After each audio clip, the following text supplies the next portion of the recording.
പരിശുദ്ധ പരമദിവ്യകാരുണ്യീശോയ്ക്ക് എന്നേരവും ആരാധനയും സ്തുതിയും പുകഴ്ചയുണ്ടായിരിക്കട്ടെ. ഇന്ന് ഫെബ്രുവരി മാസം 22 ഞായറാഴ്ച. പുതിയൊരു ദിവസം നമുക്ക് നൽകിയ പൊന്നുതമ്പുരാന് നന്ദി പറഞ്ഞുകൊണ്ട് ഈ ദിവസം നമുക്ക് ആരംഭിക്കാം.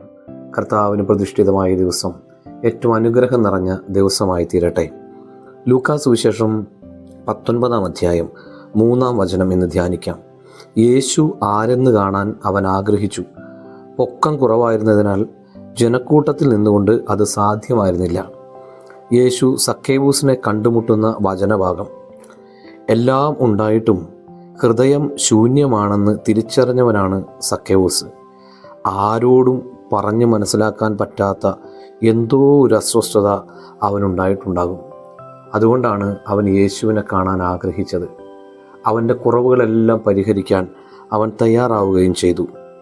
നമ്മുടെ ജീവിതത്തിന് യഥാർത്ഥ സന്തോഷം തരാൻ കർത്താവിനല്ലാതെ മറ്റാർക്കും മറ്റൊന്നിനും കഴിയില്ലെന്ന് ധ്യാനിക്കാമെന്ന്.